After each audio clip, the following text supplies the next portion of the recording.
mauvaise vie, les mauvais désirs de la chair sont anéantis par la puissance de la parole.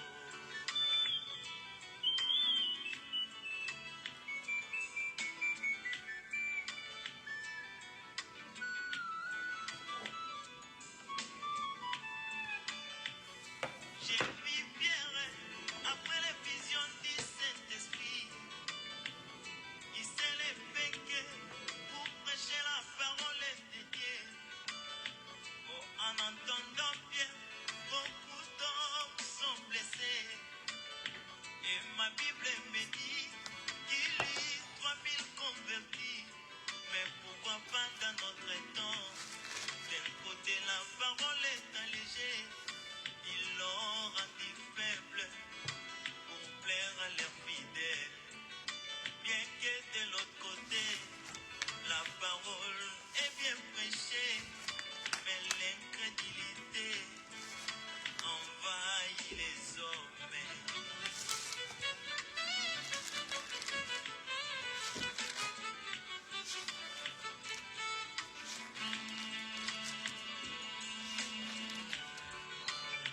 Oh, ma Bible me dit que la parole est un juge, car les juges les sentiments, les pensées du cœur de l'homme. Mais si c'est le mot-ci est prêché selon la sainte doctrine, et c'est aujourd'hui que le jugement de Dieu s'abat dans l'église. Mais beaucoup de personnes fuient ces jugements pour s'attacher aux paroles matérielles. Oh. Chers bien-aimés, nous saluons au nom de Jésus-Christ, de partout où vous êtes.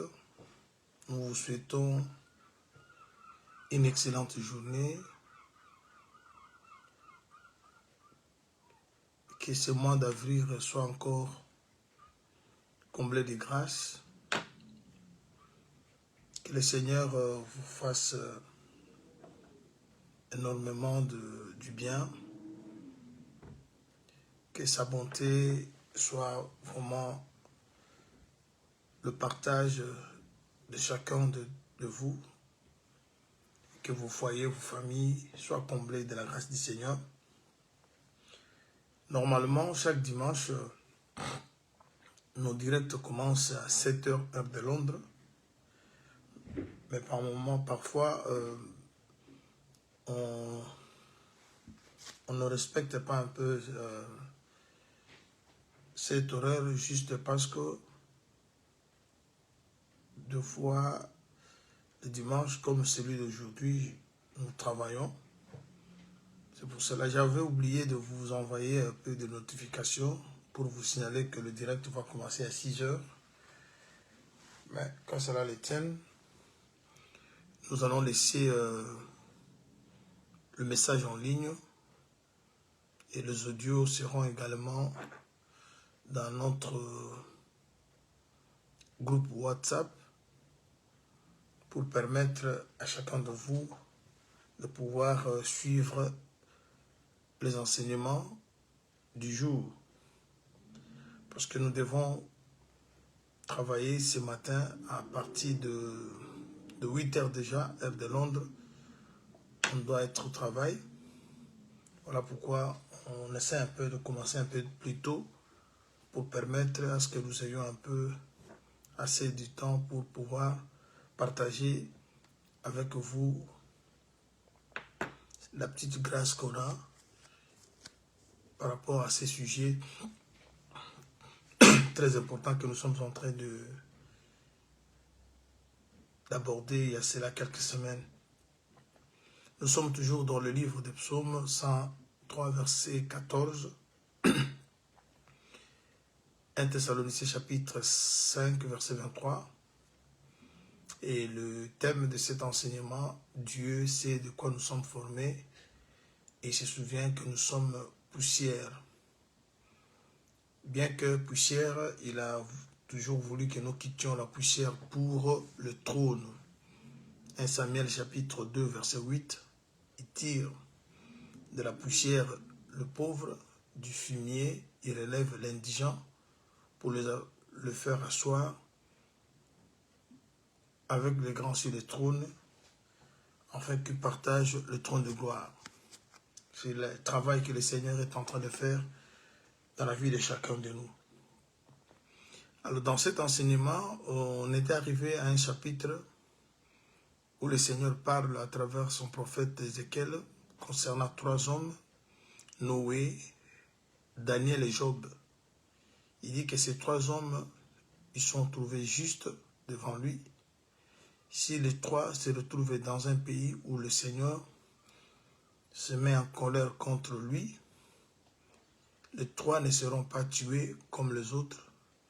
Les 3 sauveront leur âme parce qu'ils sont justes. Et c'est ainsi que nous avons commencé à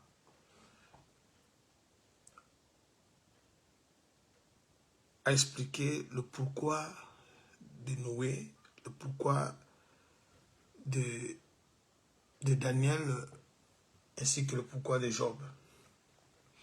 Avec Noé, on a eu quelques semaines, mais nous avons déjà commencé avec Daniel, il y a cela 2 séances ou 3 si ma mémoire ne me trahit pas. Alors, avec Daniel, nous avons vu 4 choses que nous allons, par la grâce du Seigneur, expliquer une par une. Daniel, dans le livre de Daniel chapitre 1, à partir du 1er, vous pouvez aller jusqu'au verset 8. Daniel, à la base, c'est un Hébreu, c'est un Juif. Il est de la tribu de Juda. Alors, lorsque Juda était tombé entre les mains du roi de Babylone, alors le roi de Babylone avait demandé, il avait voulu qu'on puisse déporter quelques jeunes hommes de la race royale et des familles nobles ayant une bonne éducation, une bonne instruction, des enfants doués de sagesse et d'intelligence, des enfants qui n'avaient pas de défauts corporels, pour qu'ils viennent servir dans son palais. Et la parole de Dieu parle de 4 jeunes hommes, Daniel, Azaria, Mishkaël et Anania. Ils sont partis, ils sont arrivés à Babylone, et le roi a voulu que ces jeunes hommes puissent avoir le nom des Babyloniens. On a donné à Daniel le nom de Belshachar, et les 3 autres compagnons, on a donné à l'un Shadrach, Meshach et Abednego. Le roi a voulu également que ces jeunes hommes apprennent à parler la langue chaldéenne et qu'on leur apprenne également le lettre de chaldéen. Le roi ne s'est pas arrêté là-bas. Le roi a voulu également que ces jeunes hommes mangent la nourriture et qu'ils boivent le vin qui venait de sa table. Et voilà ces choses. Mais Daniel, d'après le verset 8 du chapitre 1er, il a résolu de ne pas s'essuyer avec tout ce qui venait de la table du roi. Alors, c'est pour cela notre sous-thème, Daniel résolut de ne pas s'essuyer. Alors, nous sommes en train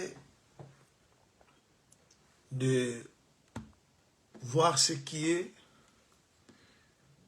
pourquoi Daniel a refusé de s'essuyer.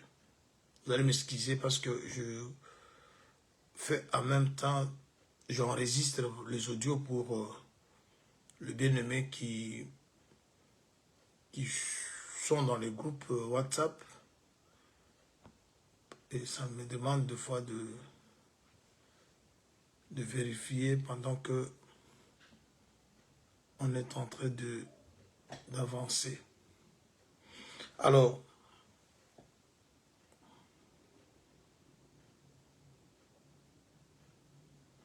je disais tantôt,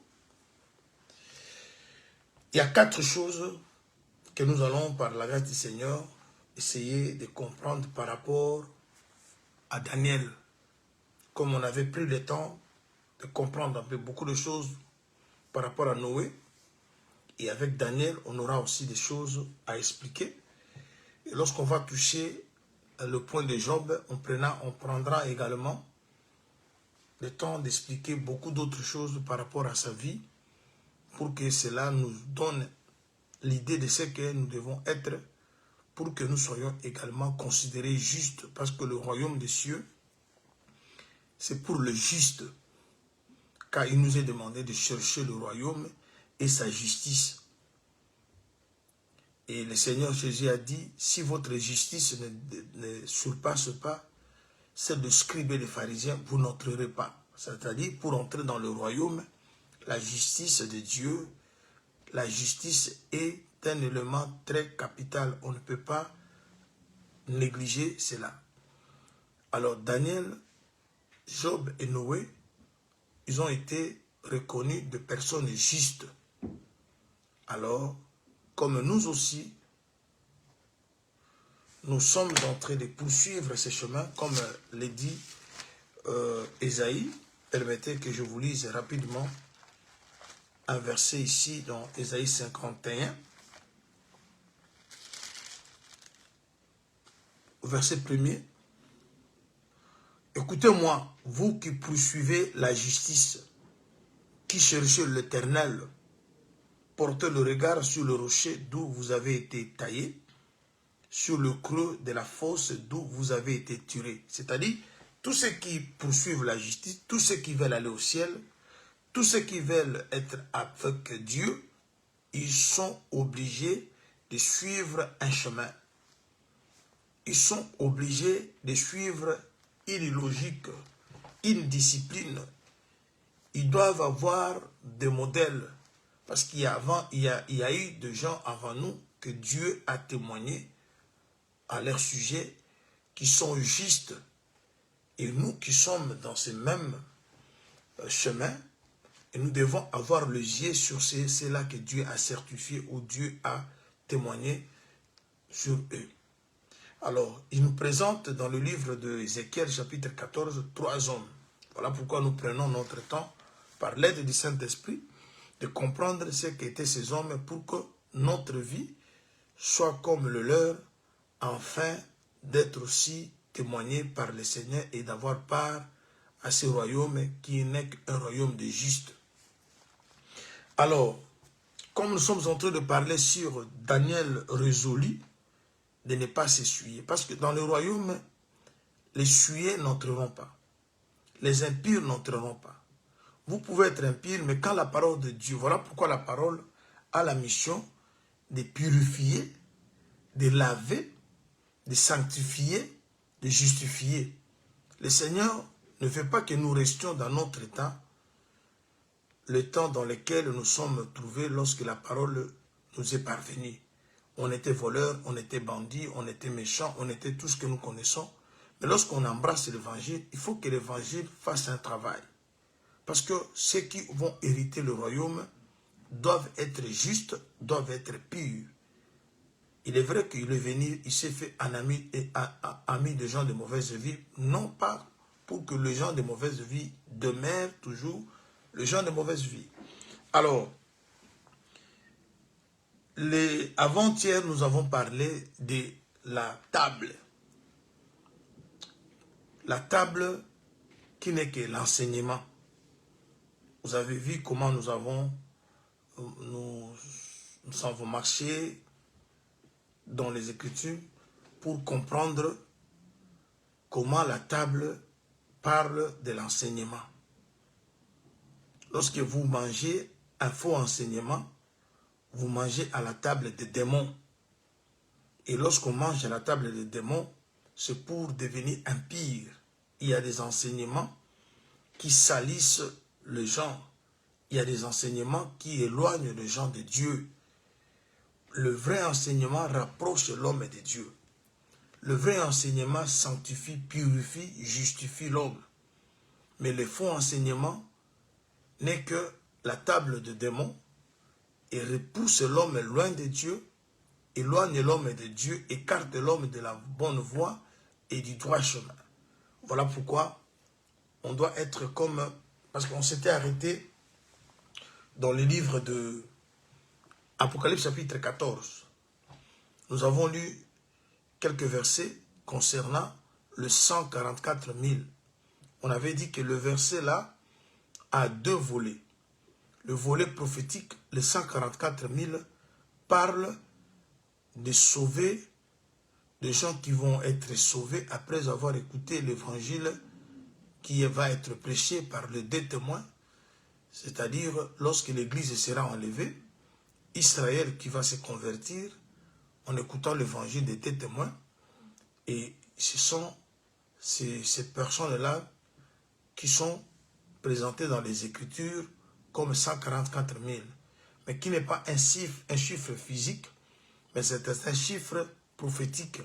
Les 144 000 n'est qu'un chiffre qui parle des élites d'Israël, parce que ce n'est pas tout Israël qui va être sauvé, mais chaque tribu va être représentée par quelques personnes que le Seigneur a élues avant la fondation du monde. Voilà pourquoi chaque tribu est représentée par 12 000, qui ne sont que des chiffres prophétiques, 12 comme chiffre d'élection, 1000 comme totalité, c'est-à-dire les élus de chaque tribu. Et voilà, ce n'est pas un chiffre comme ça à calculer, 144 000, non. Maintenant, comme Israël a toujours été ombre de l'Église, comme les choses qui se passent avec Israël, c'est pour notre instruction, ces chiffres-là de 144 000 parlent aussi de nous, Église, qui sommes sauvés maintenant, nous qui avons écouté l'Évangile, qui est le Seigneur a prêché, parce que les deux témoins se retrouvent en Jésus-Christ. Vous allez vous rappeler, au jour de la transfiguration, dans Matthieu 17, Élie, Moïse étaient engloutis en Jésus. C'est pour dire que Élie, Moïse, n'ont prêché que les choses que Jésus leur a données. Parce que Jean-Baptiste, qui avait l'esprit d'Élie, dans Jean chapitre 1, verset 15, 16, il dit, nous avons tous récit de lui, grâce sur grâce. C'est-à-dire, tous les prophètes ont récit de Jésus, ce qu'ils ont enseigné.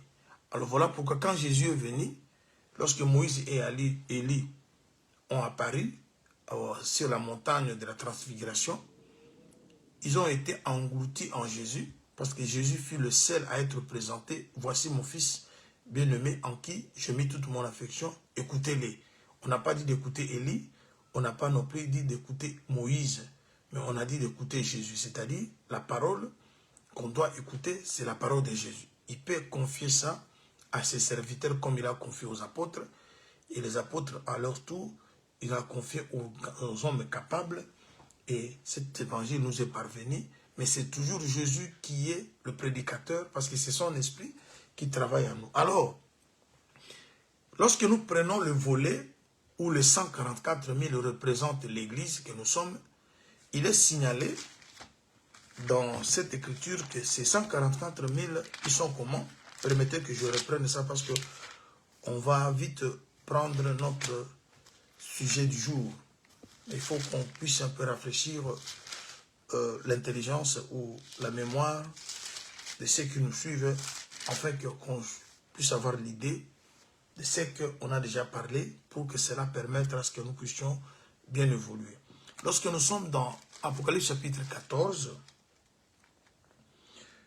vous lisez du premier et vous arrivez au verset 4, on nous parle de 144 000 personnes, on dit, ce sont ceux qui ne sont pas souillés avec des femmes, car ils sont vierges, ils suivent l'agneau partout où il va, ils ont été rachetés d'entre les hommes comme de prémices pour Dieu et pour l'agneau.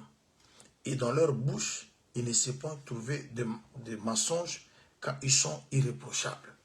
Mais lorsque vous commencez au premier verset du chapitre 14, on parle qu'il y a eu des gens qui chantaient un cantique nouveau. Et ces cantiques nouveaux n'étaient compris que par les 144 000. Vous savez, les cantiques n'est que l'enseignement. Mais ajouter l'adjectif pour dire cantique nouveau, ce qui veut dire qu'il y a aussi les cantiques anciens. Parce qu'il ne peut pas avoir quelque chose qui est nouvelle sans qu'il y ait une ancienne. Alors, les cantiques nouveaux parlent de l'enseignement ou de la doctrine nouvelle. Et quelque part dans l'Écriture, on parle de deux cantiques, cantique de Moïse et cantique de l'agneau. C'est-à-dire, les cantiques de Moïse, c'est les cantiques anciens. Les cantiques de l'agneau, c'est les cantiques nouveaux. Autrement dit, les cantiques de Moïse, c'est la lettre ou l'ancienne alliance. Les cantiques de l'agneau, c'est la nouvelle alliance ou la grâce ou l'interprétation. Mais comme les cantiques et les cantiques de l'agneau, ces cantiques peuvent être chantés par le serviteur de l'agneau. Voilà pourquoi l'évangile de Jésus-Christ est prêché par ceux qui sont mandatés par le Seigneur. Mais cet évangile n'est compris que par des personnes rachetées. C'est pour cela qu'on précise que ce sont des 144 000 personnes qui comprenaient le langage, les cantiques. C'est-à-dire cet évangile de Jésus, c'est un évangile qui n'est pas compris de tout le monde. C'est un évangile qui n'est compris que par des personnes qui ont trouvé grâce.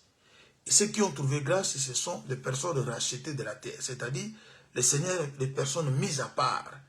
Nous étions tous dans le péché, mais le Seigneur, par son amour, il nous a pris pour que nous formions un peuple à part. Et c'est ce peuple-là qui a cette capacité de comprendre l'évangile autrement. Voilà pourquoi on dit que ces gens suivent l'agneau partout.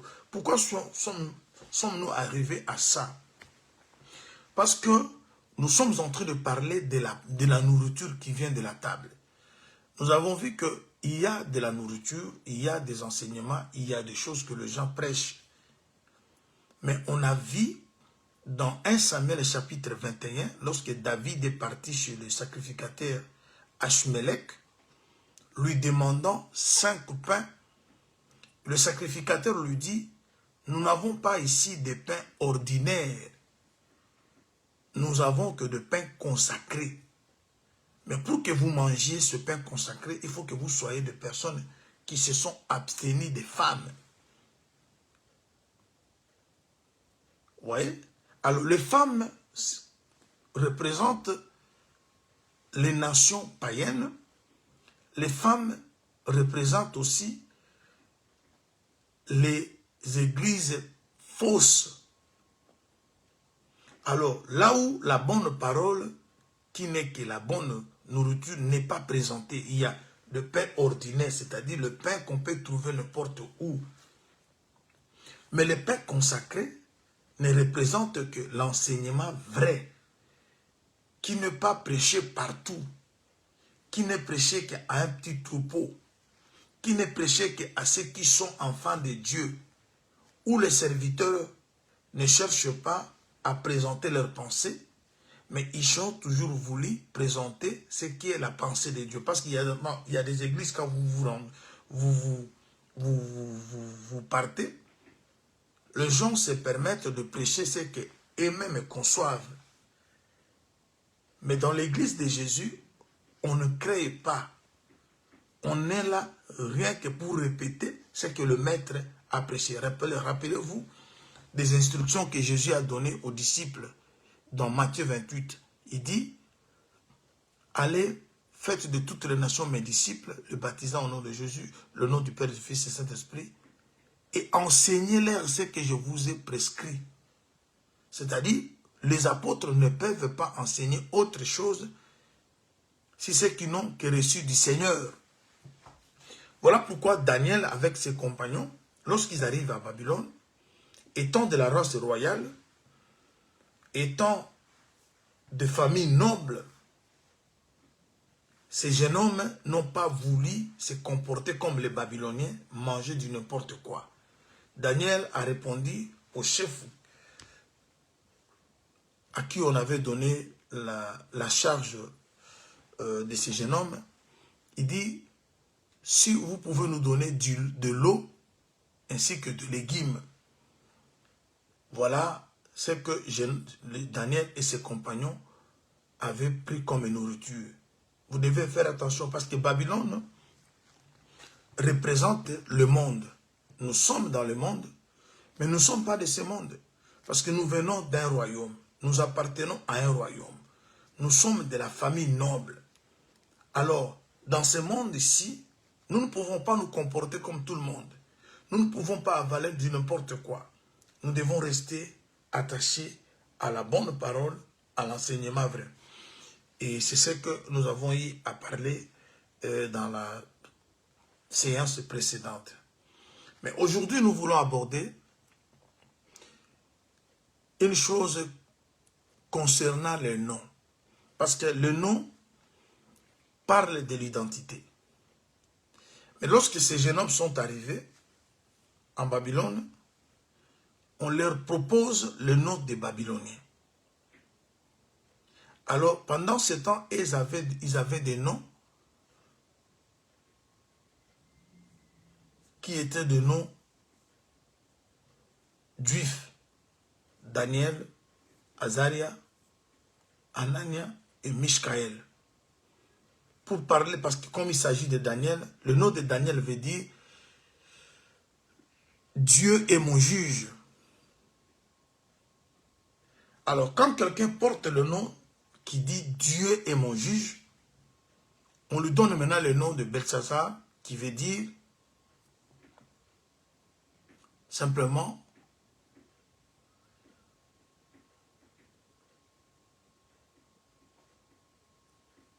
de celui qui protège, qui n'est qu'un nom babylonien. Alors je vais parler un peu du nom. Le nom, nous sommes dans Jacques chapitre 2. Je prends Jacques au chapitre 2e.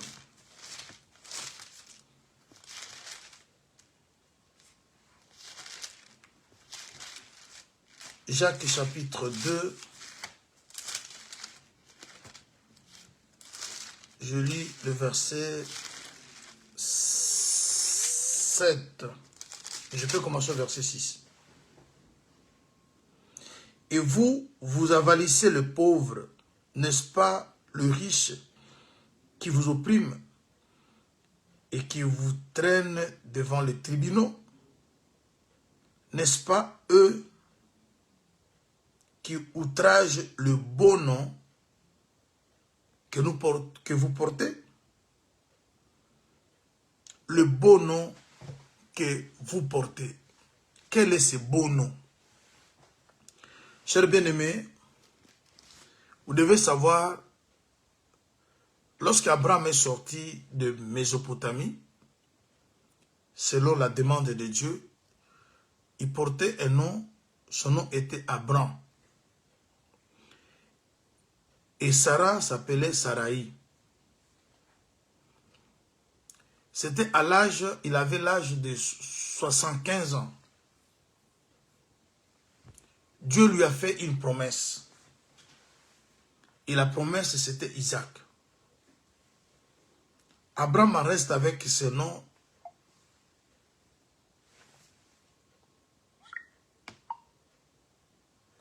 Abraham reste avec ce nom jusqu'à l'âge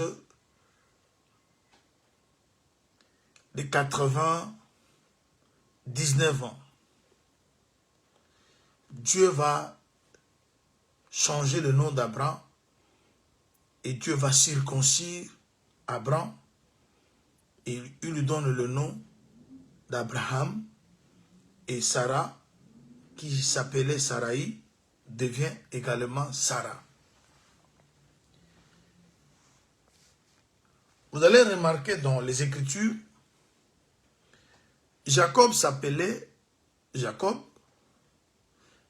mais après avoir lutté avec Dieu, Dieu lui demande, il dit à Dieu, je ne te laisse pas partir si tu ne me bénis pas. Et Dieu va lui demander, quel est ton nom? Il va dire, mon nom c'est Jacob. Il dit, tu seras appelé Israël. Lui qui demandait une bénédiction, mais on lui donne un nom. Allez-y comprendre. Alors maintenant, on nous parle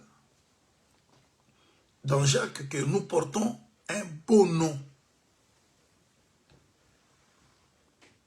Le beau nom que nous portons, c'est lequel? Je prends Actes des Apôtres. Actes chapitre 15. Je suis dans Acte 15.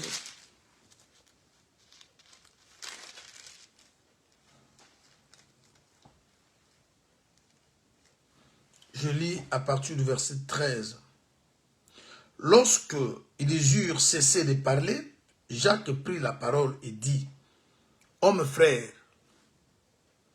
écoutez-moi.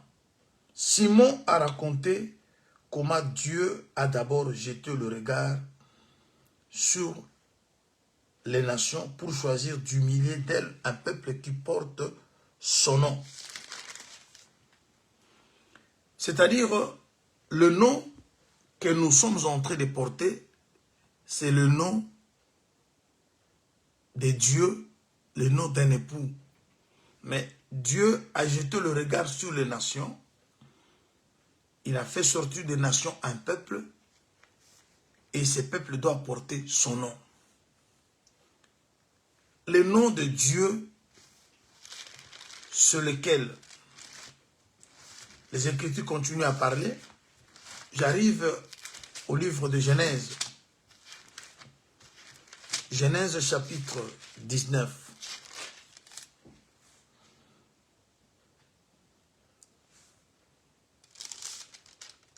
Je prends le verset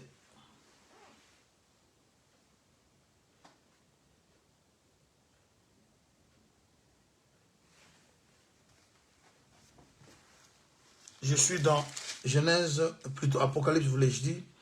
Apocalypse chapitre 19.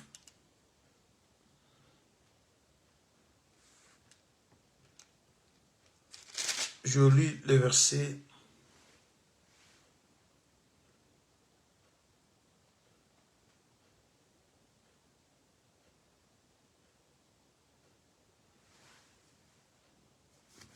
Le verset 11, je commence par là. Puis je vis les ciels ouverts, et voici Paris un cheval blanc. Celui qui les montait s'appelait fidèle et véritable. Et il juge et combat avec justice. Ses yeux étaient comme une flamme de feu. Sur sa tête étaient plusieurs diadèmes. Il avait un nom écrit que personne ne connaît, si ce n'est lui-même. Il était revêtu d'un vêtement teint de sang. Son nom est la parole de Dieu. D'abord on dit, il avait un nom que personne ne connaît, si ce n'est lui-même. Il a un nom que personne ne connaît. Celui qui connaît ce nom, c'est lui-même qui connaît ce nom. Et on parle maintenant, son nom, c'est la parole de Dieu. C'est-à-dire, le nom de Dieu qui n'est pas connu, c'est la parole de Dieu. Les gens peuvent parler de Jéhovah, de tout ce que les gens récitent. Ils peuvent aussi parler de Jésus, mais sans comprendre, sans connaître la parole de Dieu. Parce que c'est la parole de Dieu qui est le nom de Dieu. Et maintenant, quand vous portez le nom de Dieu, vous portez la parole, parce que vous devenez parole. C'est-à-dire, quand l'apôtre Jacques dit, le beau nom que vous portez, c'est-à-dire, vous portez une nature. Voilà pourquoi, chers bien-aimés, les apôtres, lorsque les gens ont remarqué en eux la vie de Christ, et ce sont les gens qui les ont appelés chrétiens. ce ne sont pas eux-mêmes qui s'étaient présentés dire que nous sommes chrétiens, mais les gens qui les ont observés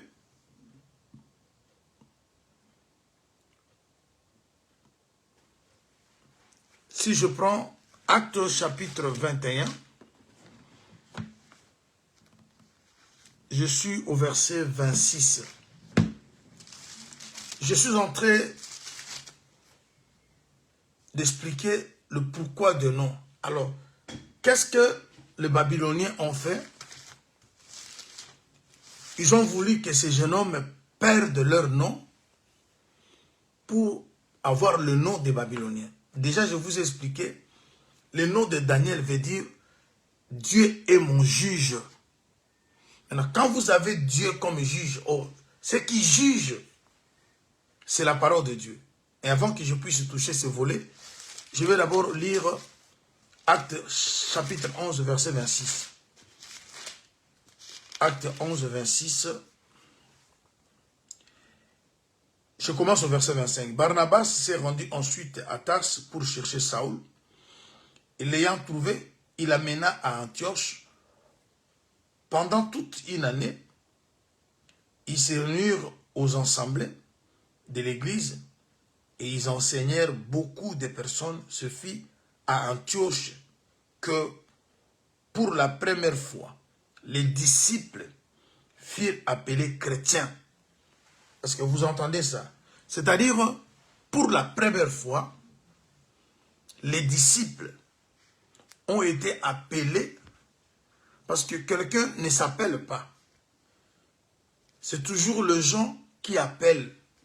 Alors il dit qu'ils ont été appelés pour la première fois chrétiens à Antioche. Et lorsque nous parlons du chrétien, nous voyons le mot Christ. C'est-à-dire, ils ont remarqué que ces personnes reflètent la vie du Christ. C'est là où je vais arriver pour expliquer le beau nom dont Jacques a parlé, que nous portons. Et ce nom que nous portons démontre que nous sommes devenus une même plante avec le Seigneur. Parce qu'il est écrit, vous êtes une lettre écrite, lue et connue. Vous voyez, c'est-à-dire, quand la parole de Dieu trouve sa place dans votre vie et que vous faites tout au nom de la parole, qui veut dire que vous suivez l'agneau partout où l'agneau va. J'avais expliqué ça la semaine passée. C'est-à-dire suivre l'agneau partout où l'agneau va, c'est-à-dire faites tout ce qui est conforme, cherchez à vivre conformément à la parole de Dieu. Comme l'apôtre Paul a dit, tout ce que vous aurez à faire en parole, en acte, vous devez le faire au nom de Jésus-Christ. C'est-à-dire votre vie doit être conforme à la parole de Dieu dans tous les détails possibles.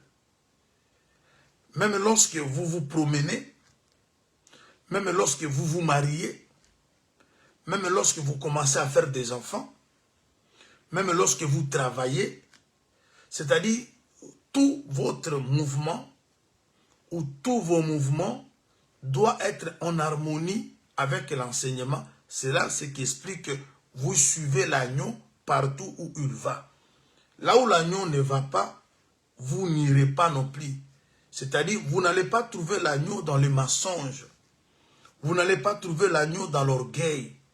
Vous n'allez pas trouver l'agneau dans tout ce qui est mauvais. Et c'est comme ça aussi que doit être notre vie. C'est ça, suivre l'agneau partout où il va. Maintenant, qu'est-ce qui fait que nous suivons l'agneau? Parce que nous avons un beau nom. Je suis en train d'expliquer maintenant le beau nom. Vous voyez? Jacques a parlé dans Actes que Dieu a soutiré parmi les nations un peuple. Et le peuple doit porter son nom. Alors lorsque vous portez le nom de Dieu, c'est-à-dire vous êtes devenu peuple de Dieu. Et le nom de Dieu que vous portez, c'est ce que nous sommes en train maintenant de décortiquer. L'Apocalypse 19 nous a montré que le nom de Dieu, c'est la parole. C'est-à-dire, c'est devenir parole, c'est vivre d'après la parole, c'est ça, porter le nom de Dieu. Alors, vous avez vu maintenant que lorsque Daniel et ses amis sont arrivés à Babylone, on leur donne maintenant le nom babylonien. C'est-à-dire, si le nom de Daniel voulait dire « Dieu est mon juge », Dieu, c'est la parole. Il est écrit, au commencement était la parole, et la parole était avec Dieu, et la parole est Dieu. Quand vous avez pour nom la parole de Dieu, c'est-à-dire, vous êtes chaque fois jugé. Je prends une autre écriture. Je suis dans l'Épître aux Hébreux.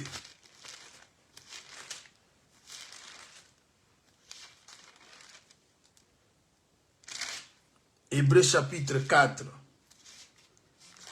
Voyons ce que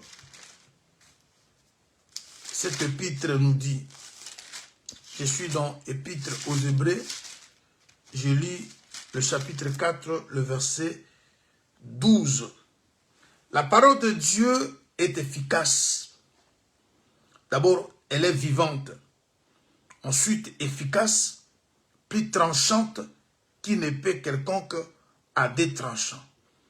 Pénétrante jusqu'à partager âme et esprit, jointure et moelle. Elle juge les sentiments et le pensée du cœur. N'oubliez pas que le sujet ou le thème que nous sommes en train d'aborder, Dieu sait de quoi nous sommes formés. Il se souvient que nous sommes poussière. Mais un Thessalonicien dit qu'il veut que Dieu de paix lui-même vous sanctifie tout entier, tout votre esprit, tout votre être, c'est-à-dire esprit, âme et corps. Alors, on nous parle maintenant dans cette épître aux Hébreux que la parole de Dieu, elle est puissante, elle est efficace, elle juge les sentiments du cœur, elle sépare l'âme avec l'esprit, jointure avec le moelle. Et nous comprenons que si vous portez le nom comme celui de Daniel, qui veut dire « Dieu est mon juge », ça explique quoi? Ça explique que vous êtes à chaque fois jugé par la parole de Dieu. Vous savez, la parole de Dieu nous dit « Examinez-vous vous-même pour savoir si vous êtes dans la foi. » Quelqu'un qui s'examine, c'est quelqu'un qui se juge. Et cet examen, ça se fait à la lumière de la parole de Dieu. C'est-à-dire, chaque fois, vous remettez votre vie, vous la mettez devant la parole de Dieu. Et vous vous posez des questions. La manière dont je me conduis, plaît-elle à Dieu? Le mariage que j'organise, la manière dont je vis avec ma femme, les affaires dont je suis en train de faire, plaisent-ils à Dieu? Vous savez, c'est ça, examinez vous-même pour savoir si vous êtes dans la foi. Parce que la foi, c'est quoi? La foi vient de ce qu'on attend, et ce qu'on attend vient de la parole de Christ. Alors, lorsqu'on demande à quelqu'un de s'examiner pour savoir s'il est dans la foi, ça veut dire si vous êtes toujours dans la parole. Parce que la foi n'est que la base. Jésus va dire dans Luc 18, verset 8, « Quand le Fils de l'homme reviendra, trouvera-t-il la foi ?» C'est pour dire que le Seigneur, lorsqu'il viendra, il n'aura pas besoin d'autre chose. Il aura besoin de trouver la vie de la parole, les gens être posés sur la parole. Voilà pourquoi Voilà pourquoi, supporter, je suis toujours dans le faire des records, des enregistrements. Il faut toujours vérifier. Voilà pourquoi on doit s'examiner. Lorsqu'on s'examine, on s'examine par rapport à la parole de Dieu. C'est-à-dire, vous vous jugez vous-même. Parce que lorsque vous vous êtes jugé vous-même, vous ne serez pas jugé par d'autres personnes. Et lorsque vous prenez la parole de Dieu comme un miroir, et que vous arrivez à vous mirer, ça vous aide à ne pas être jugé par d'autres personnes. Quand vous prenez le temps de vous critiquer vous-même à la lumière de la parole de Dieu, vous prenez votre mariage, vous prenez votre comportement, vous prenez votre attitude, vos réactions, la manière dont vous vous comportez dans la société, dans la famille, à l'église, au travail, et vous critiquez ça vous-même par rapport à la parole de Dieu. C'est ça, examinez-vous vous-même pour savoir, parce que si après avoir fait l'examen, il faut que le résultat soit donné. Et le résultat que tu vas avoir, est-ce que tu plais à Dieu, ce que tu fais là? Et c'est ça, avoir le nom, le beau nom. Alors, Daniel, on lui propose un nom babylonien. C'est pour lui écarter, c'est pour l'écarter de la vraie base. Et c'est ce que le monde nous offre tous. Alors, si nous comprenons que le nom que nous portons, c'est un bon nom, et comme je venais de l'expliquer, le nom en question n'est qu'une nature. Le Seigneur nous donne sa nature parce que Dieu est parole. Et quand il vous donne son nom, qui n'est que parole, c'est-à-dire il vous transmet sa nature. Je prends 2 Corinthiens chapitre 13. 2 Corinthiens chapitre 13.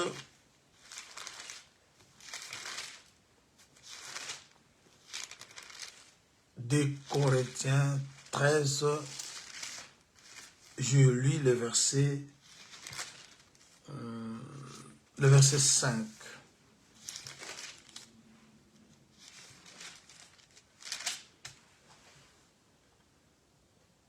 Examinez-vous vous-même pour savoir si vous êtes dans la foi. Éprouvez-vous vous-même. Ne reconnaissez-vous pas que Jésus-Christ est en vous, à moins peut-être que vous ne soyez désapprouvé. Vous voyez un peu de telles paroles, ça aide ceux qui veulent ou ceux qui veulent aller au ciel, parce que nous prions Dieu non pour nous arrêter quelque part. Nous nous sommes convertis pour un objectif précis. Et l'objectif c'est quoi? C'est être avec le Seigneur. Alors, si on s'est converti pour ça, on doit également veiller à la manière de vivre. Alors, le Seigneur, à travers son serviteur Paul, il nous parle, il nous exhorte à nous examiner. Je suis en train d'expliquer. Daniel a compris que non, moi je suis Daniel, moi je suis un Hébreu. Je viens de la race royale, d'une famille noble. Et j'arrive en Babylone. On veut maintenant que je puisse abandonner mon identité. On commence par la nourriture, comme je l'avais expliqué autrefois. Mais il est resté dans les principes de la parole de Dieu. Il ne peut pas s'essuyer. Il n'a pas sauté sur l'avantage, sur l'occasion. Parce que les gens aujourd'hui sautent sur les occasions, mais ne tenant pas compte de leur relation avec Dieu. Un mariage se présente, vous voyez le mariage, mais vous ne regardez pas ce que ce mariage peut apporter à votre intimité avec Dieu. Un travail se présente, une affaire se présente, une relation peut se présenter, vous sautez sur l'occasion, mais vous ne regardez pas ce que vous pouvez bénéficier. Chers bien-aimés, il faut toujours penser ce que ton âme peut bénéficier, peut recevoir de la relation, du travail et de tout ce que tu peux faire. Parce que tout m'est permis, mais tout n'est pas utile. Qu'est-ce que tu as comme utilité en s'attachant avec cette personne? Qu'est-ce que tu as comme utilité, comme bénéfice en persévérant dans ce que vous faites? Alors, ce sont des questions que des personnes sérieuses et normales doivent se poser lorsque ils sont devant. Alors l'apôtre Paul a exhorté qu'on s'examine pour savoir si on est dans la foi. Bien aimé, la foi reste la base. Sans la foi, il est impossible d'être agréable à Dieu. Alors, pour être agréable à Dieu, on a besoin de la foi. Mais la foi qui fait de nous des personnes agréables à Dieu vient de ce qu'on attend. Et ce qu'on attend vient de la parole de Christ.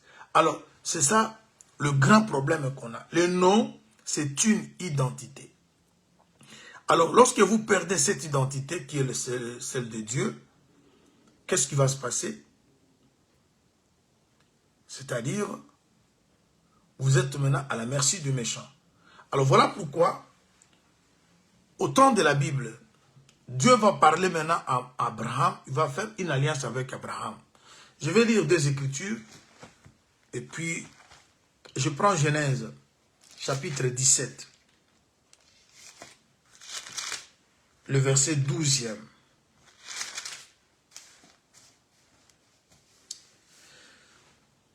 À l'âge de 8 jours, je commence le verset 11. Vous vous circoncirez et ce sera un signe d'alliance entre moi et vous.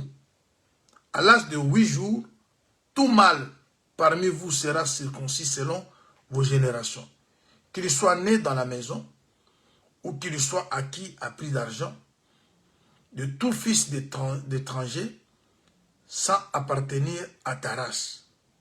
On devra circoncire celui qui est né dans la maison et celui qui est acquis à prix d'argent. Et mon alliance sera dans votre chair une alliance perpétuelle. Un mâle incirconcis qui n'aura pas été circoncis dans sa chair sera exterminé du milieu de son peuple. Il aura violé mon alliance. Le Seigneur va faire une alliance avec Abraham. Abraham, il est le symbole de la foi. Et toute personne qui ont la foi en Dieu, ils sont de cette lignée d'Abraham. Et Dieu maintenant va faire alliance avec Abraham. Il va maintenant dire à Abraham que désormais, tout celui qui va être né dans ta maison, ou celui qui va être acheté à prix d'argent, à l'âge de 8 jours, tout mâle doit être circoncis. C'est une alliance qui restera éternelle. Alors, la question qu'on se pose, et quand on circoncit un mâle, et à cette occasion, on donne aussi à celui qui vient d'être circoncis un nom.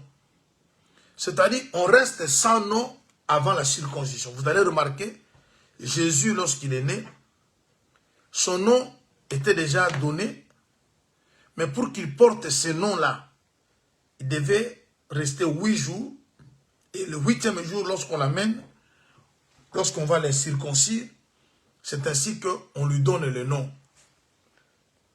Alors pourquoi Dieu choisit le chiffre 8? Vous restez sans nom 7 jours et le 8e jour, dès que vous êtes circoncis, et on vous donne le nom.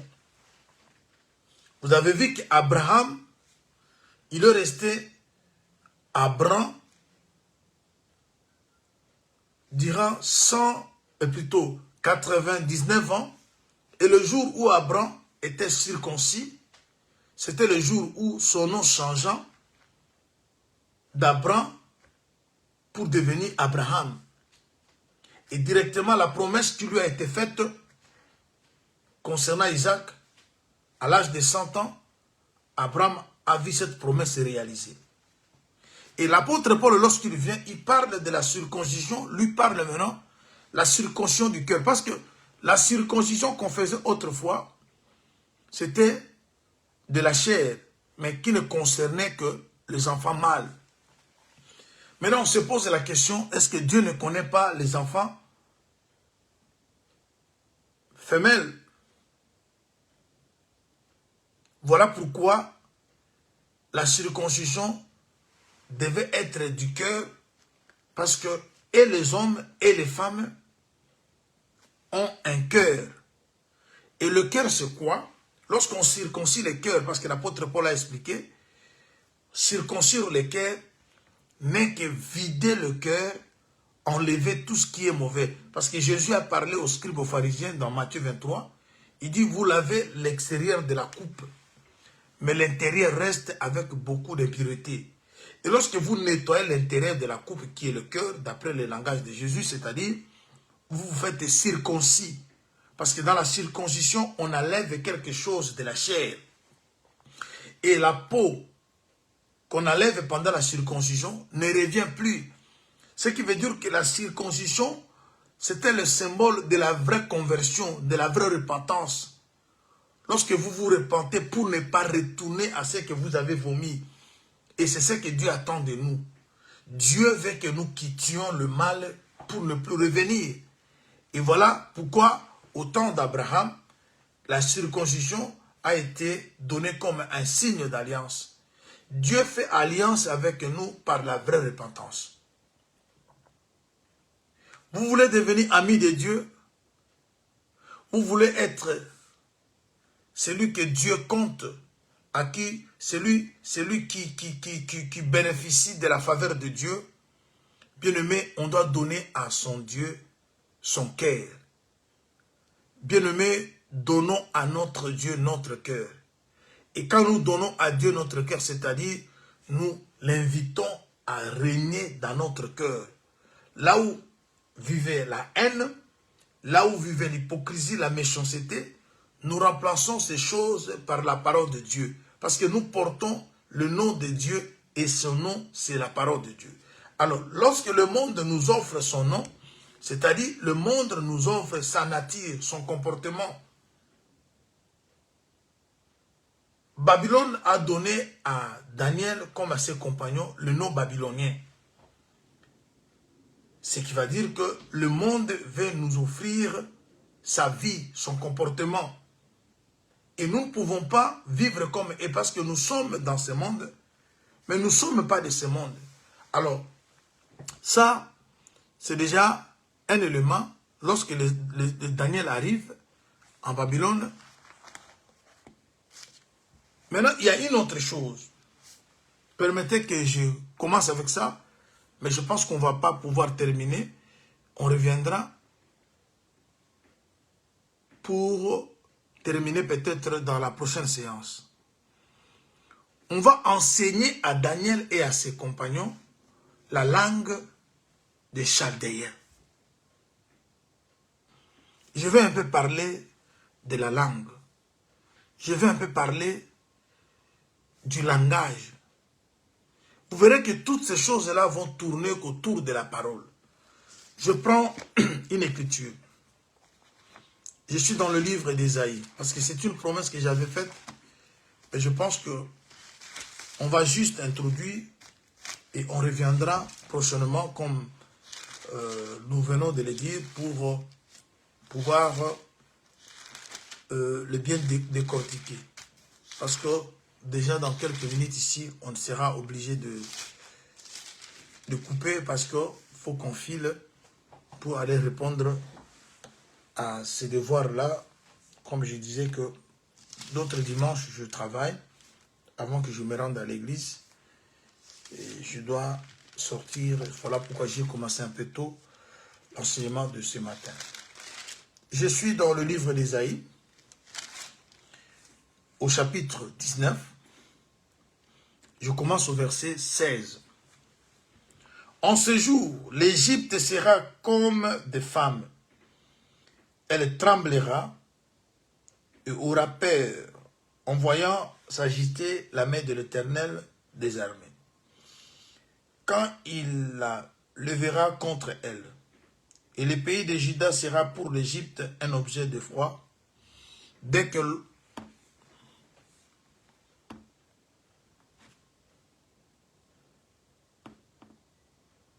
sorry. Avec les enregistrements, des fois, on sait... Voilà. Le pays de Juda sera pour l'Égypte un objet de foi. Je suis au verset 17 du chapitre 19 d'Ésaïe. Dès qu'on lui en parlera, elle sera dans l'épouvante à cause de la résolution prise contre elle par l'Éternel des armées. En ce temps-là, il y aura 5 villes au pays d'Égypte qui parleront la langue des Canaan et qui jugeront par l'Éternel des armées. L'une d'elles sera appelée ville de la destruction. En ce même temps, il y aura un autel à l'Éternel au milieu du pays d'Égypte. Sur la frontière, un monument à l'Éternel. Ça sera pour l'Éternel des armées un signe et un témoignage dans le pays d'Égypte. Ils crieront à l'Éternel à cause des oppresseurs et il leur enverra un sauveur, un défenseur pour les délivrer. Et l'Éternel sera connu des Égyptiens et les Égyptiens connaîtront l'Éternel en ces jours-là. Ils feront des sacrifices et des offrandes, ils feront de vœux à l'Éternel et les accompliront. Ainsi l'Éternel frappera l'Égyptien, il les frappera, mais il les guérira. Ils se convertiront à l'Éternel qui les exaucera et le guérira. En ce même temps, il y aura une route d'Égypte en Assyrie. Les Assyriens iront en Égypte et les Égyptiens en Assyrie. Et les Égyptiens avec les Assyriens serviront l'Éternel. En ce temps-là, Israël sera lui troisième uni à l'Égypte et à la Syrie. Et ces pays seront l'objet d'une bénédiction. Voilà. Je sais que c'est vraiment un livre prophétique, mais dans la prophétie, il y a le volet de la révélation, le volet évangélique, il y a tout, parce que la prophétie, c'est la matrice. Parce que la parole que nous vous prêchons, elle est d'abord prophétique. Mais dans cette prophétie, il y a des volets qui sortent. On peut avoir une exhortation dans une écriture qui est prophétique. On peut aussi avoir une prédication dans une écriture qui est prophétique. On peut aussi enseigner. C'est là que nous parlons d'une fourchette à 3 dents. Parce que lorsqu'on sacrifiait pour tourner la viande qui était sur l'autel, lorsque vous lisez, il y avait une fourchette à 3 dents. Et la fourchette à 3 dents avait comme travail d'aider ceux qui travaillaient sur l'autel de pouvoir positionner l'animal. Et vous savez que l'animal n'est que la parole, n'est que Jésus. Mais on a une fourchette, c'est-à-dire, dans cette fourchette, nous avons l'exhortation, qui n'est qu'une branche de la parole. Nous avons la prédication, qui n'est qu'une branche de la parole. Et nous avons l'enseignement, qui n'est qu'une branche de la parole. Voilà pourquoi, dans l'Église, on peut enseigner, on peut exhorter, on peut aussi prêcher, faire une prédication. Et quand Dieu amène une exhortation, il ne faut pas minimiser. L'exhortation peut aussi réconforter. Vous avez la connaissance, mais vous vous sentez trop abattu. Mais une exhortation peut venir faire à ce que vous soyez réanimé, remonté, ainsi de suite. Et tout ça, c'est la parole de Dieu. Et ça fait un moment, beaucoup des enfants de Dieu dans les assemblées des saints, ils n'aimaient pas les exhortations. Ils voulaient toujours qu'on leur parle de choses très approfondies. On vient avec des thèmes trop impactants, avec des choses... Mais l'exhortation a aussi un rôle important. Vous pouvez être là, vous avez toute la connaissance, mais vous avez une situation qui vous dérange quant à la chair, qui commence à affaiblir votre foi. Mais une petite exhortation peut vous donner encore de la force de continuer. Qui peut vous faire voir que non, bien que je souffre, le Seigneur est là, ne m'a pas oublié.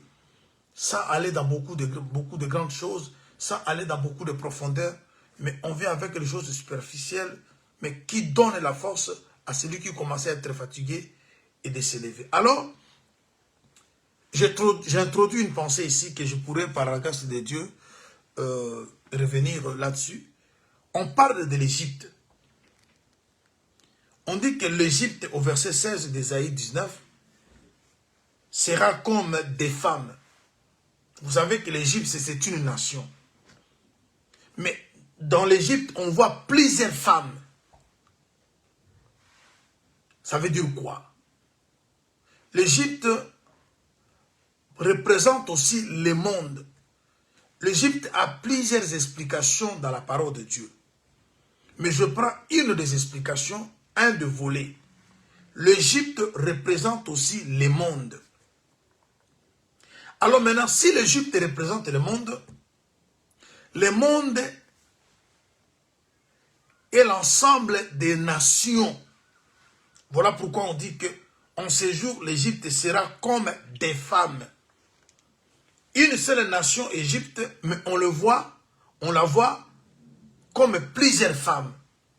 Là maintenant, l'Égypte devient le monde. Et dans le monde, nous voyons plusieurs nations.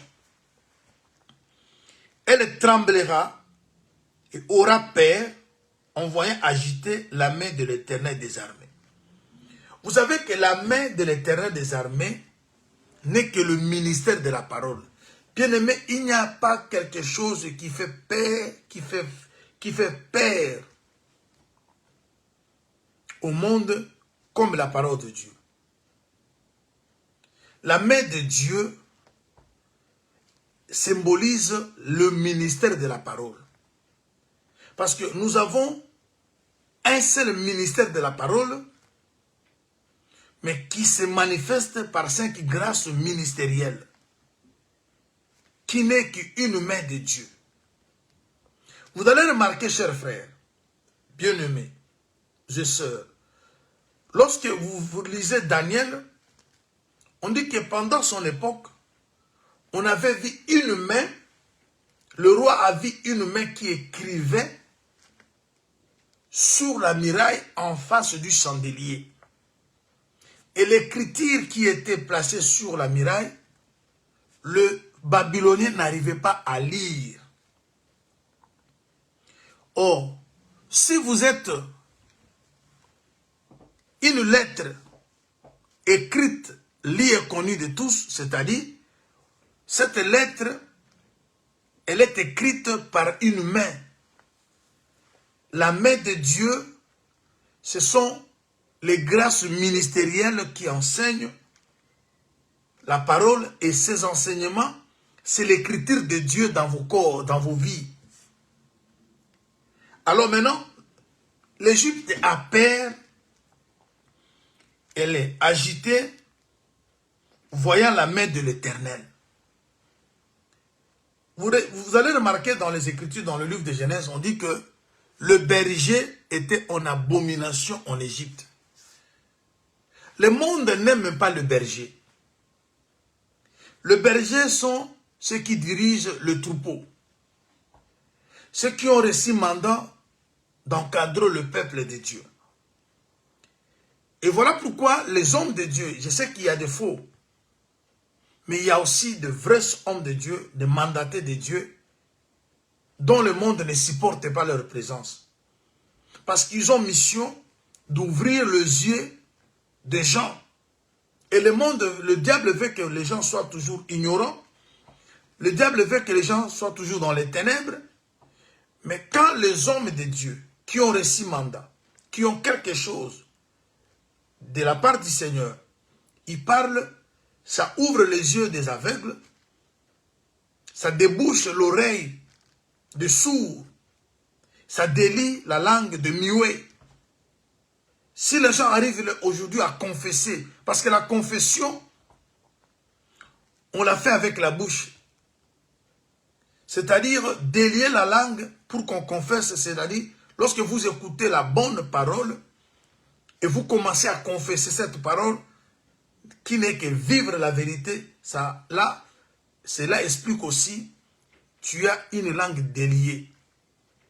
Voilà pourquoi ces miracles que vous avez vu Jésus faire, guérir les aveugles, le muet, le sourd muet, ça parlait toujours du travail que l'évangile apporte aux enfants de Dieu. Alors l'Égypte a peur de la main de Dieu.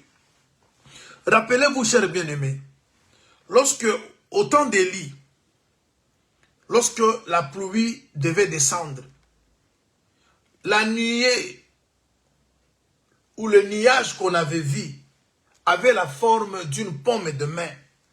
Avant que la pluie descende, cette pluie, cette eau était dans une main.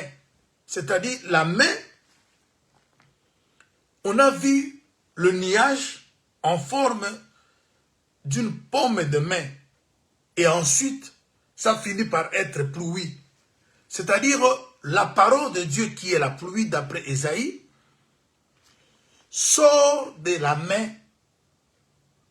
qui n'est que le sein qui grâce ministérielle. Il est écrit, qui a cru à ce qui nous était annoncé, qui a reconnu le bras de l'Éternel. Si le ministère de la parole, c'est la main, le bras qui relie la main au corps, le bras, c'est la partie qui relie la main au corps. C'est-à-dire Jésus-Christ, lui, est le bras, et nous sommes la main par le cinq doigts, et tout ce que nous enseignons, nous le recevons du bras qui est Jésus, et le bras qui est Jésus reçoit du corps qui est Dieu. Parce que Jésus, il dit, ce que je vous ai enseigné, je le récite de mon Père. Et ce que le ministre enseigne, ils l'ont récit de Jésus. Voilà pourquoi Ésaïe 53 dit qui a reconnu le bras de l'Éternel. Et le bras qu'on n'a pas reconnu, c'est le Seigneur Jésus-Christ. Alors, bref, je retourne dans Ésaïe chapitre 19. Là, j'ai essayé d'expliquer vite le verset 19 et verset 16. Le verset 17 dit, le pays de Juda sera pour l'Égypte un objet de foi. Le pays de Juda. Vous savez, le pays de Juda, c'est quoi? Parce que déjà, Daniel et ses compagnons, ils sont des Juda. Et lorsqu'on parle de Juda, Juda, c'est le lion. Juda, c'est la délivrance. Juda, c'est la louange. Juda, c'est le chiffre 4. Juda, c'est le soleil.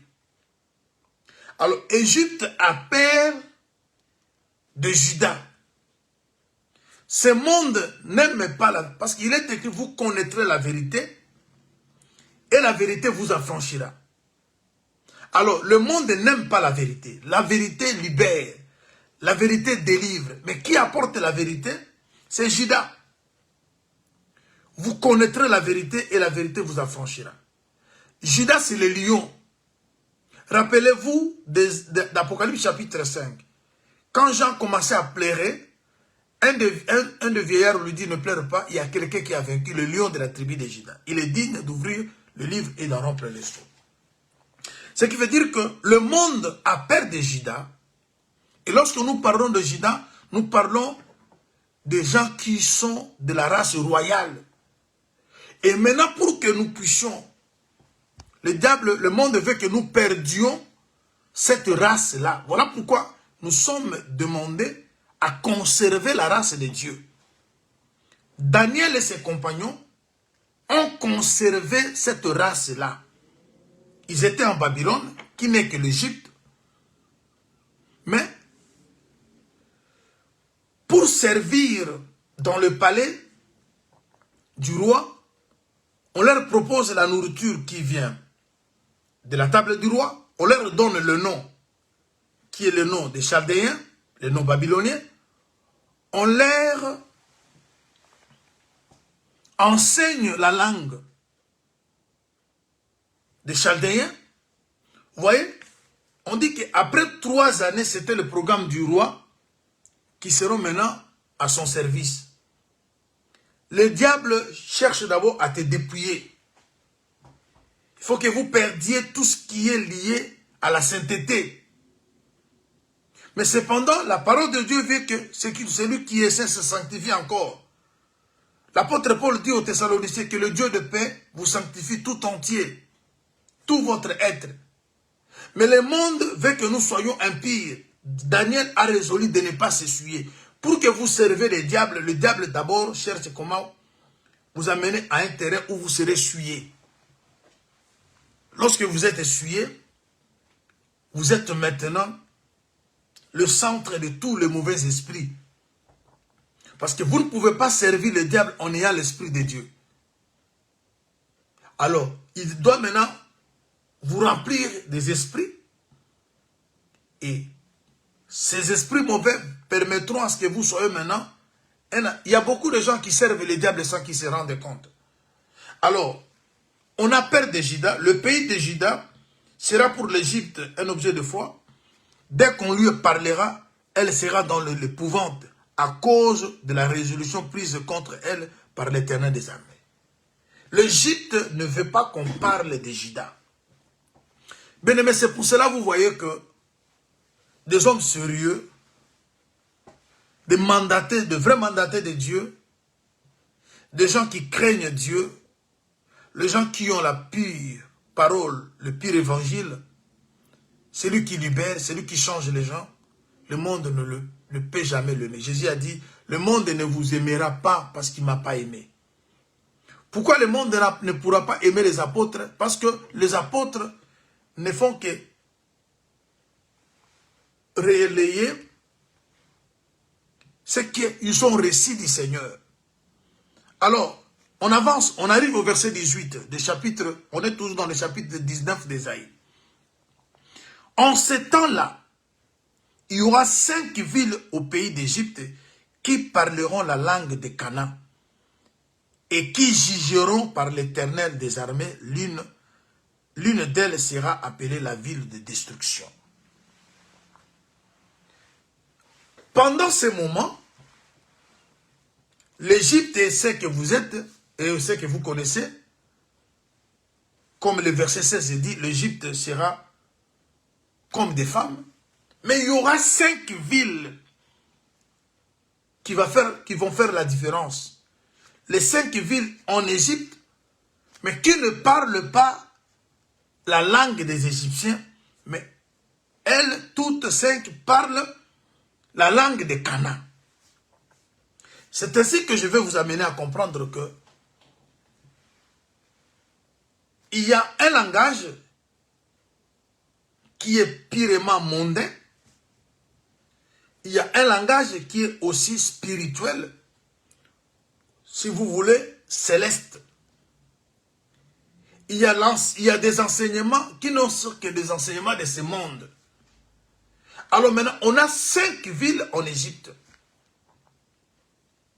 Vous savez déjà que le chiffre 5, c'est un chiffre qui est trop éloquent, qui parle de beaucoup de choses.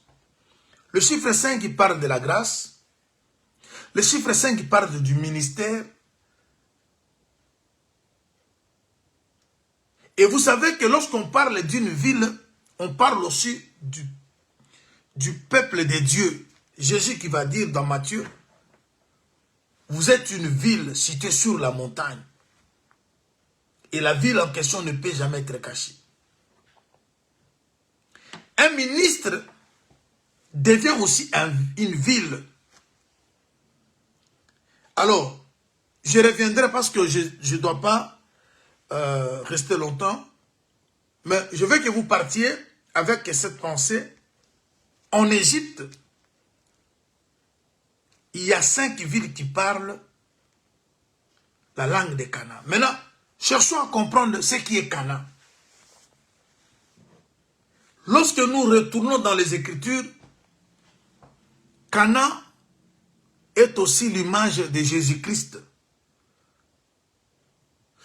Parce que lorsque Cham regarde, voit la nudité de son père, Noé, Noé ne maudit pas Cham, il maudit Canaan, qui n'est que le 4e. Et cela nous amène aussi à comprendre Noé comme l'humanité qui a péché, ça c'est la beauté que nous avons dans cet évangile. L'humanité qui pêche, mais à la place de frapper l'humanité, on va frapper Cham, qui est l'image de Jésus pour accomplir Ésaïe 53. Le châtiment qui nous donne la paix est tombé ici sur Jésus.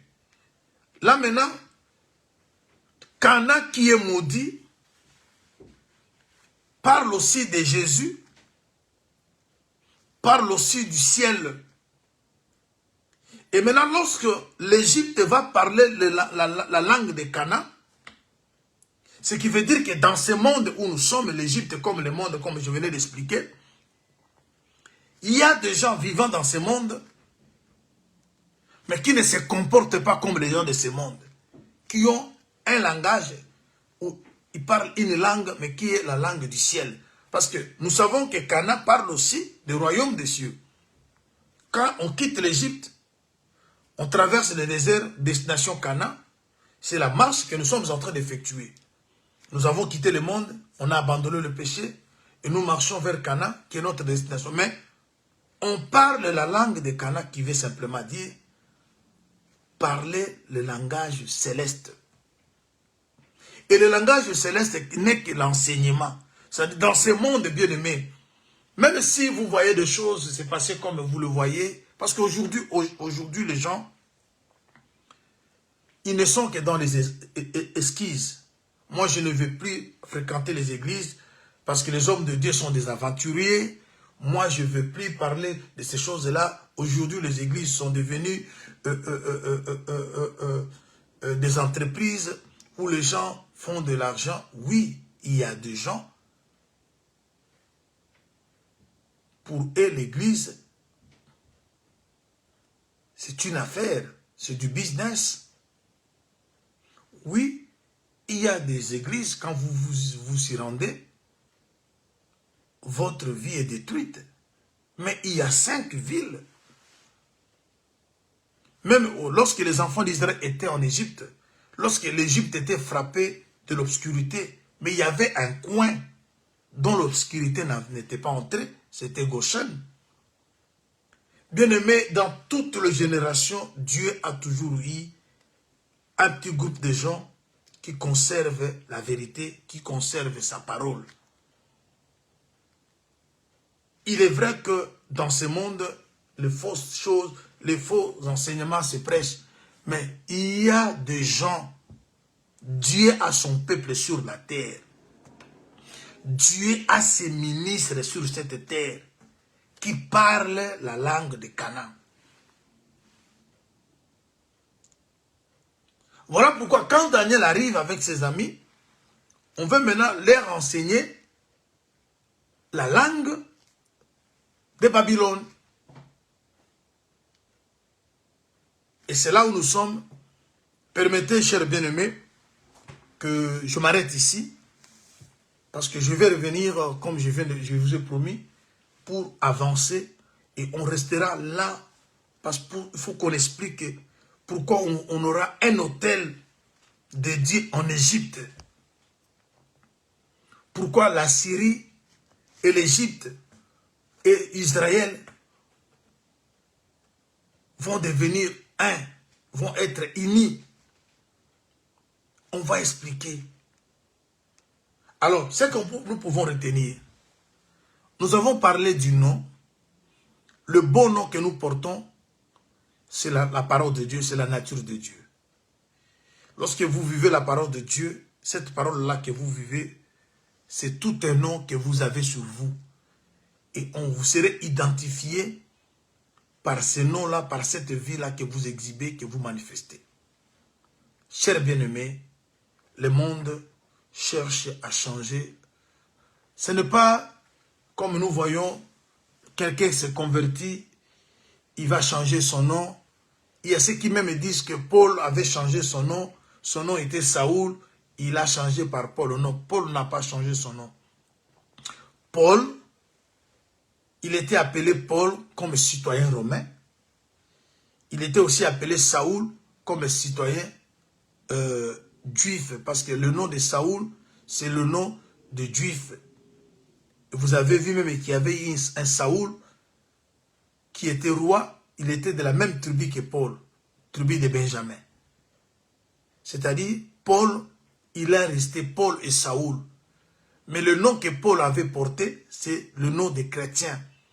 Ici, même si vous changez le nom, vous prenez le nom d'Ézéchiel, vous prenez le nom de Josué, vous prenez le nom, même le nom de Jésus. Mais si la parole de Dieu n'habite pas vos vies, vous n'avez toujours l'ancien nom. Parce que le nom qu'on doit porter, le nom nouveau, ce n'est pas changer le nom comme je vois les gens, ils appellent le nom de baptême. On vous appelle Jean-Marie, on vous appelle Jean-Paul, Jean-André, Jean-Lily, Jean-Bébé. Tout ça, c'est rien. Vous pouvez même être appelé au nom de Dieu. Mais si vous n'avez pas la parole de Dieu, croyez-moi, vous n'avez pas le nom de Dieu. Le nom de Dieu, ce n'est pas les lettres. Le nom de Dieu, c'est une vie. Et lorsque la parole, parce qu'il est écrit, son nom, c'est la parole. Et quand vous vivez la parole de Dieu, le monde qui vous regarde, selon Acte 11, 26, ce monde vous dira que vous êtes chrétien. C'est-à-dire, le monde découvrira en vous la vie de Christ. Et c'est ça le beau nom. Vous pouvez changer le nom, parce que beaucoup, lorsqu'ils deviennent prédicateurs, ils prennent des noms impressionnants. D'autres, c'est-à-dire, moi je suis chandelier. D'autres, moi je suis... Vous pouvez prendre tous les noms qui sont dans la Bible. Mais si vous n'avez pas un cœur converti, parce que le nom est lié à la circoncision. Si au temps d'Abraham, on devait circoncire charnellement pour donner le nom, mais aujourd'hui, la circoncision est du cœur. Et quand vous êtes circoncis intérieurement, c'est là que vous allez porter le nom nouveau. Parce que le nom, c'est cette parole qui va venir vider votre intérieur de mauvaises choses. Et c'est cette parole-là qui va prendre. Alors c'est ça. Si vous avez changé le nom parce que vous vous sentez un peu gêné par rapport au nom, c'est normal. Mais ne pensez pas que parce que vous avez changé le nom, vous avez coupé avec les liens. Parce qu'il y a des gens qui changent le nom, ils pensent que, parce que les noms ont des liens, oui, vous pouvez changer tous les noms que vos pères, vos parents vous ont donnés. Ce qui peut couper les liens, c'est la conversion. Vous voyez? C'est que pour que Moïse ne soit plus appelé fils de la fille de Pharaon, c'était une décision.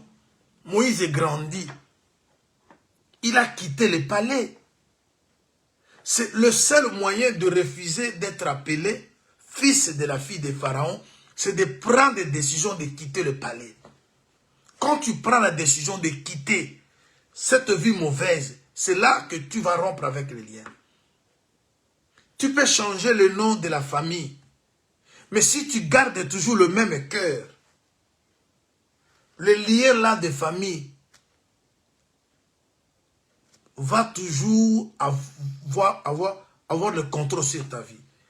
Les gens se donnent, ils changent le nom. Il y a d'autres qui ne veulent même pas être appelés des noms de leur famille parce qu'ils disent que non, il y a des liens. Mais ils ne quittent pas la vie du péché qui permet à diable de contrôler sa vie. Vous pouvez changer le nom, mais si vous ne changez pas le cœur, c'est-à-dire vous n'avez pas le nom. Parce que le nom, on donne à celui qui est circoncis. Et la circoncision, c'est du cœur. Lorsque ton cœur est circoncis, Dieu te donne maintenant le beau nom. Qui est son nom et qui est la parole de Dieu. Tu deviens une lettre écrite et lue connue de tous. Et maintenant que vous avez ce nom qui est le beau nom, alors qu'est-ce qui va se passer? Le monde aura peur de vous, comme l'Égypte a peur de Juda. Parce que lorsque vous gardez votre identité d'un fils, d'une fille de la race royale, le monde aura peur de vous. Le diable n'a pas peur des gens qui crient. Le diable a peur des gens qui craignent Dieu.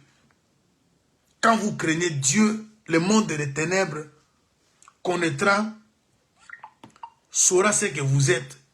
Comme les esprits ont répondu, nous connaissons Jésus, nous connaissons Paul, et alors vous, qui êtes-vous?